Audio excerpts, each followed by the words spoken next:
Bryophyta जो होता है इसमें ना तो तना होता है, ना मूल होता है और ना ही पत्ती होती है। ये कहाँ कहाँ पे पाए जाते हैं? देखिए, नम छायादार स्थान पर पाए जाते हैं। पादप जगत का ये उभयचर, उभयचर का मतलब ये होता है कि ये भूमि पे भी रह सकते हैं और जल में भी रह सकते हैं। ठीक है, ये भूमि पर जिंदा रह सकते हैं, लेकिन लैंगिक जनन का जब इनको लैंगिक जनन ब्रायोफाइटा को जब लैंगिक जनन करना होता है तो ये कहाँ पे जाते हैं? जल में जाते हैं। मुख्य पार्व इनका जो शरीर बना होता है वो थैलस का बना होता है। इलेटर संरचना जो वातावरण की नमी को क्या करता है? अवशोषण कर लेता है और थैलस फट जाता है। ठीक है, एक कोश के और बहुकोश के जो मूलाभ होता है तो वो किससे जुड़ा रहता है? तो ये याद रखिए, सब स्टेटस से जुड़ा रहता है। ठीक, अब ये ब्रायोफाइटा जो होता है वो लैंगिक जनन करता है और अलैंगिक जनन करता है। लैंगिक जनन जब करता है तो वो बहुकोषीय कहलाता है और अलैंगिक जनन करता है तो एक कोषीय कहलाता है। ब्रायोफाइटा अगुणित होते हैं और जल में ये लैंगिक जनन करते हैं। एक कोष के तथा बहुकोष के मूलाभ जो होता है वो किसके द्वारा जुड़ा होता है? तो सब स्टेटस से ये जुड़ा रहता है। ये युग्मक बनाते हैं और उस युग्मक को क्या कहते हैं? युग्मकोद्भिद कहते हैं। ठीक है, ब्रायोफाइटा में लैंगिक अंग बहुकोशिकीय होते हैं, यानी कि जो जल में करते हैं लैंगिक जनन तो वो बहुकोशिकीय होते हैं। नर लैंगिक अंगक को क्या कहते हैं? पुंधानी कहते हैं। अब ये क्या बनाते हैं? तो ये याद रखिए, ये द्विकशादिका पुमंग उत्पन्न करते हैं। ठीक है, एक बार फिर से सुन लीजिए, ये क्या कहते हैं कि ये द्विकशादिका पुमंग उत्पन्न करते हैं। नर लैंगिक अंग को पुंधानी कहते हैं, मादा जनन अंग को क्या कहते हैं? स्त्रीधानी कहते हैं। और ये द्विकशादिका पुमंग उत्पन्न कर ब्रायोफाइटा का जीवन चक्र युग्मकोद्भिद लिए। ठीक है, ये है स्त्रीधानी और ये है पुंधानी। पुंधानी जो होता है ये बहुकोशिकीय होता है, अगुणित होता है। स्त्रीधानी जो है ये अगुणित है। ठीक है, पुमंग यहाँ पे देखिए कि लैंगिक जनन किसमें हो रहा है? जल में हो रहा है। पुमंग गिरने के बाद पानी में क्या होता है कि ये पुमंग धीरे धीरे धीरे धीरे अंडाशय में जाके जुड़ जाएगा। अब अंडाशय में जब जुड़ेगा तो ये क्या बनाएगा? युग्मनज बनाएगा। अब युग्मनज क्या करेगा कि करेगा। विभाजन करने के बाद क्या बनाएगा? बीजाणु बनाएगा। और ये अनुकूल परिस्थितियों में क्या करते हैं? तो ये याद रखिएगा कि अनुकूल परिस्थितियों में ये लैंगिक जनन करते हैं। बहुकोषीय पुंधानी बहुकोष की आगुणित है, स्त्रीधानी बहुकोष की और आगुणित है। अब आगुणित आगुणित जब दोनों जुड़ेंगे तो ये युग्मनज बनेगा। युग्मनज के बाद क्या बनेगा? बीजाणुद्भिद बनेगा।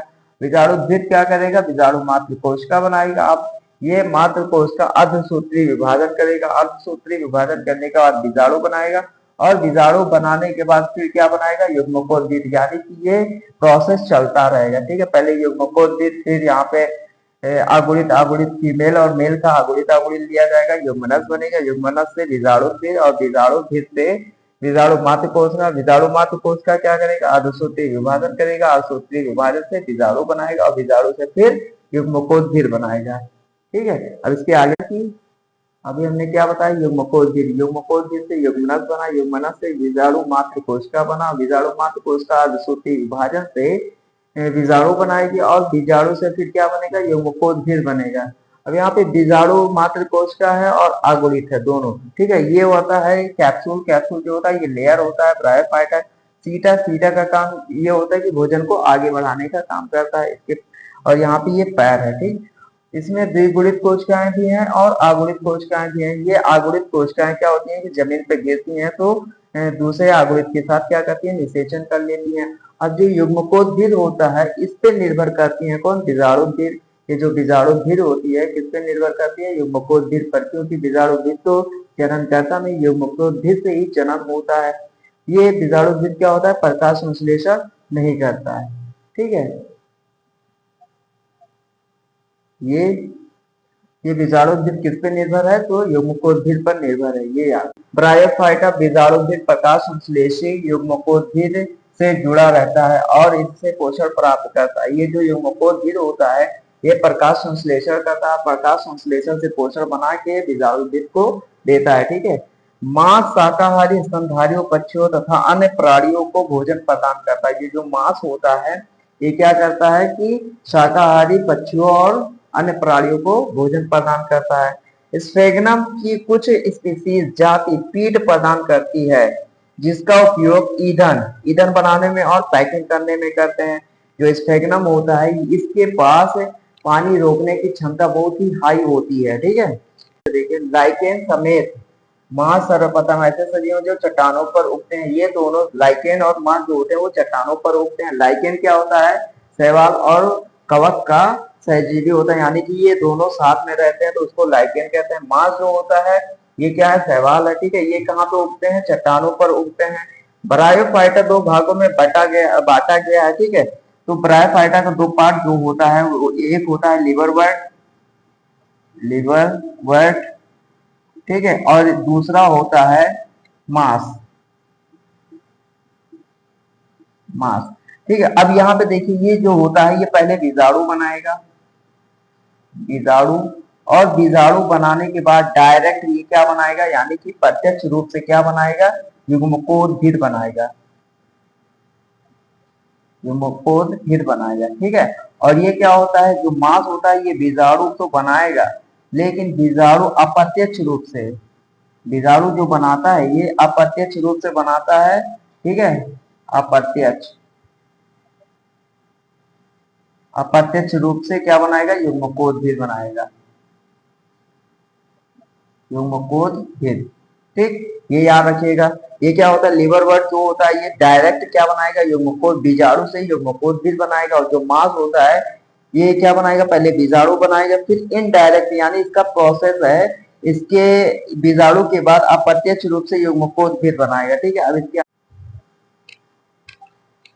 अब आगे देखिए, अभी हमने क्या बताया कि ब्रायोफाइटा दो पार्ट में बटे होते हैं। हम ब्रायोफाइटा का वर्गीकरण, लिवरवर्ट हो गया। लिवरवर्ट पहले क्या बनाएगा? बीजाणु बनाएगा, ठीक है। और बीजाणु से डायरेक्ट यानी प्रत्यक्ष रूप से क्या बनाएगा? युग्मकोद्भिद बनाएगा, युग्मकोद्भिद, ठीक है।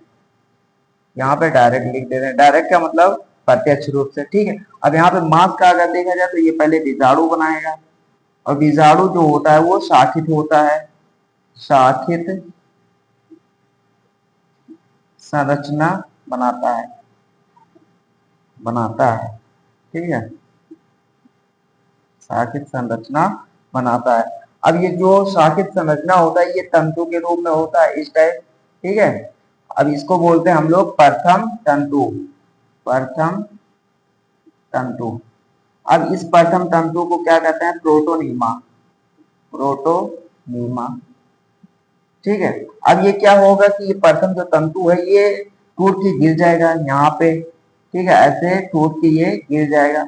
अब ये जो टूट के गिरा है तो ये क्या करेगा? फिर ये युग्मकोद्भिद बनाएगा, युग्मकोद्भिद।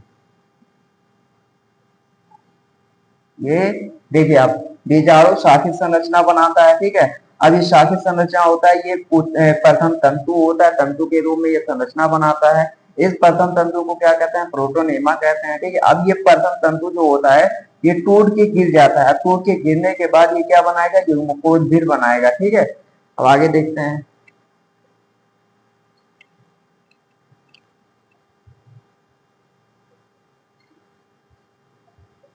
ब्रायोफाइटा दो पार्ट में बटे होते हैं। हम ब्रायोफाइटा का वर्गीकरण, लिवरवर्ट हो गया। लिवरवर्ट पहले क्या बनाएगा? बीजाणु बनाएगा, ठीक है। और बीजाणु से डायरेक्ट यानी प्रत्यक्ष रूप से क्या बनाएगा? युग्मकोद्भिद बनाएगा, युग्मकोद्भिद, ठीक है। यहाँ पे डायरेक्ट लिख दे रहे हैं, डायरेक्ट का मतलब प्रत्यक्ष रूप से, ठीक है। अब यहाँ पे मांस का अगर देखा जाए तो ये पहले बीजाणु बनाएगा, और बीजाणु जो होता है वो शाखित होता है, शाखित संरचना बनाता है, ठीक है, शाखित संरचना बनाता है। अब ये जो शाखित संरचना होता है ये तंतु के रूप में होता है, इस टाइप, ठीक है। अब इसको बोलते हैं हम लोग प्रथम तंतु, प्रथम तंतु। अब इस प्रथम तंतु को क्या कहते हैं? प्रोटोनीमा, प्रोटोनीमा, ठीक है। अब ये क्या होगा कि ये प्रथम जो तंतु है ये टूट के गिर जाएगा यहाँ पे, ठीक है, ऐसे टूट के ये गिर जाएगा। अब ये जो टूट के गिरा है तो ये क्या करेगा? फिर ये युग्मकोद्भिद बनाएगा, युग्मकोद्भिद। ये देखिए आप, बीजाणु शाखित संरचना बनाता है, ठीक है। अब ये शाखित संरचना होता है ये प्रथम तंतु होता है, तंतु के रूप में ये संरचना बनाता है। इस प्रथम तंतु को क्या कहते हैं? प्रोटोनेमा कहते हैं, ठीक है। अब ये प्रथम तंतु जो होता है ये टूट के गिर जाता है। टूट के गिरने के बाद ये क्या बनाएगा, युग्मकोद्भिद बनाएगा। ठीक है, ब्रायोफाइटा का वर्गीकरण। ब्रायोफाइटा दो पार्ट में होते हैं, लिवरवर्ट और मास। लिवरवर्ट जो जनन करता है तो पहले बीजाणु बनाएगा, बीजाणु से युग्मकोद्भिद डायरेक्ट बनाएगा प्रत्यक्ष रूप से। अब मास जो होता है पहले बीजाणु बनाएगा, ये अप्रत्यक्ष रूप से बनाता है यानी कि इनडायरेक्ट। देखिए पहले इसमें क्या बनता है, शाखित संरचना ये होता है। पहले इसमें क्या बनाएगा, प्रथम तंतु जिसको प्रोटोनेमा कहते हैं, ये प्रथम तंतु होता है। ठीक है, और फिर ये प्रथम तंतु जो होता है ये टूट के नीचे गिर जाता है। नीचे गिरने पे ये क्या होगा कि युग्मकोद्भिद बनाएगा। अब युग्मकोद वर्गीकरण किया था तो इसमें क्या था कि लिवरवर्ट आया था और मास आया था। लिवरवर्ट क्या करता था, बीजाणु से युग्मकोद्भिद बनाता था, और मास जो था वो क्या बीजाणु बनाता था, और ये अप्रत्यक्ष रूप से क्या बनाता था, युग्मकोद्भिद बनाता था। फिर इसमें आता है हेडिंग लिवरवर्ट। नमी छायादार स्थानों जैसे नदियों के किनारे, दलदल स्थानों, गीली मिट्टी, पेड़ों की छालों आदि पर उगते हैं। जो ये लिवरवर्ट होता है ये कहाँ कहाँ पे उगता है, तो नम जगहों पे उगता है, नदी के किनारे, पेड़ की छालों पर ये उग जाते हैं, गीली मिट्टी में उगते हैं। ठीक है, लिवरवर्ट की पादपकाय थैलासाव मार्केंशिया होती है। इनका जो आकार होता है इस टाइप का होता है। ठीक है, इस प्रकार होता है, थैलासाव होता है। ठीक, अब फिर यहाँ पे ये पूर्ण रूप से परजीवी होते हैं। ये जो लिवरवर्ट होता है ये पूर्ण रूप से क्या होते हैं, परजीवी होते हैं और प्रत्यक्ष अंकुरण करते हैं। ये प्रत्यक्ष अंकुरण करते हैं। प्रत्यक्ष अंकुरण का क्या मतलब हुआ कि युग्मकोद बनाते हैं, डायरेक्ट युग्मकोद बनाते हैं। इनका एग्जाम्पल है मार्केंशिया। अब जो ये डायरेक्ट अंकुरण युग्मकोद्भिद बनाते हैं, ये युग्मकोद्भिद जो होता है वो लीवर के समान होता है इसकी संरचना। युग्मकोद्भिद युग्मकोद्भिद जो होता है लीवर के समान संरचना होती है।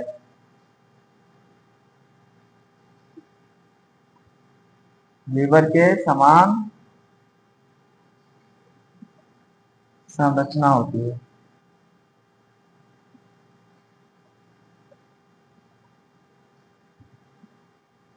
तो लिवरवर्ट प्रतिकूल परिस्थितियों में अलैंगिक जनन करेगा। अलैंगिक जनन में क्या बनाएगा, अगुणित बीजाणु बनाएगा। अगुणित से क्या बनाएगा, फिर युग्मकोद्भिद बनाएगा। लैंगिक जनन में क्या होता है, लैंगिक जनन के दौरान नर तथा मादा लैंगिक अंगद या तो उसी थैलस पर अथवा दूसरे थैलस पर बनते हैं। या तो उसी थैलस पर बनेंगे, या तो इसी थैलस पे बनेंगे, या तो दूसरे थैलस पे बनेंगे। तो ये क्या होगा, लैंगिक जनन होगा। अब यहाँ पे देखिए कि लिवरवर्ट जो होता है ये एक संरचना बनाएगी। उस संरचना के अंदर जेमा होगा। जेमा कब इसको बोलते हैं, और इसको बोलते हैं जेमा। ठीक है, अब ये जेमा जो होगा ये जेमा आएगा जमीन पे, ये टूट के क्या हो जाएगा, जमीन पे गिर जाए, और जमीन पे गिरने के बाद नया क्या बना लेगा, जेमा बना लेगा। ये क्या होते हैं, हरी होती है, बहुकोष्ठीय होते हैं। ठीक है, इसको क्या बोलते हैं, इसको मूलाभ बोलते हैं, इसको मूलाभ बोलते हैं। अब ये याद रखें कि ये क्या करता है कि प्रतिकूल परिस्थिति में, प्रतिकूल परिस्थितियों में क्या करेगा, अलैंगिक जनन करेगा, और अलैंगिक जनन करेगा तो क्या करेगा, विखंडन। विखंडन, ठीक है, ये याद रखें। अब देखिए यहाँ से ये जेमा कप के अंदर जो जेमा होता है ये टूट के नीचे गिर जाता है। अब नीचे गिरने के बाद नया जेमा बना लेगा। ठीक है, तो ये विखंडन के द्वारा होता है। इसके हमने क्या बताया, लिवरवर्ट। लिवरवर्ट के बाद आता है मास। अप्रत्यक्ष अंकुरण करता है। अप्रत्यक्ष का मतलब होता है कि यहाँ पे पहले क्या बनाया था कि प्रथम तंतु बनाया था। प्रथम तंतु बनाने के बाद युग्मकोद्भिद बनाया था। बीजाणुद्भिद जो युग्मकोद्भिद पर अर्ध परजीवी का मतलब ये होता है कि प्रकाश संश्लेषण। युग्मकोद्भिद जो होता है ये प्रकाश संश्लेषण करेगा। प्रकाश संश्लेषण करने के बाद पोषण बनाएगा। पोषण को किसको देगा, बीजाणुद्भिद को देगा, और इसको रहने के लिए आवास मिल जाता है युग्मकोद्भिद को। मांस का बीजाणुभिद जो होता है लिवरवर्ट के बीजाणुभिद से ज्यादा विकसित होता है। यानी कि जो मांस का बीजाणुभिद है वो लिवरवर्ट के बीजाणुभिद से ज्यादा डेवलप होता है। इसमें एग्जाम्पल आता है फ्यूनेरिया, पॉलीट्राइकस और स्पेगनम। स्पेगनम का काम क्या होता है कि ईंधन बनाने में किया जाता है और पैकिंग करने में किया जाता है। मांस में जनन।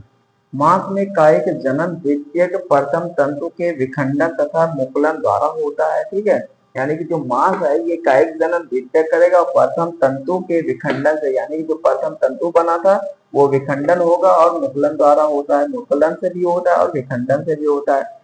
लैंगिक जनन में लैंगिक अंग जो होता है वो पुंधानी होता है तथा स्त्रीधानी होता है। ये पत्तीदार पर रोग की चोटी पर स्थित होते हैं। ये जो पुंधानी और स्त्रीधानी होता है ये पत्ती के सबसे ऊपर वाले शीर्ष पे लगे रहते हैं, ठीक है। इनके पास भी पाद यानी कि पैर पाया जाता है, सीटा पाया जाता है और कैप्सूल पाया जाता है। ये हमने क्या बताया था, पैर और पैर भी बताया। और सीटा जो होता है, सीटा का क्या होता है कि भोजन को ऊपर ले जाने का काम करता है। कैप्सूल जो होता है ये आवरण होता है, ये प्रोटेक्ट करता है।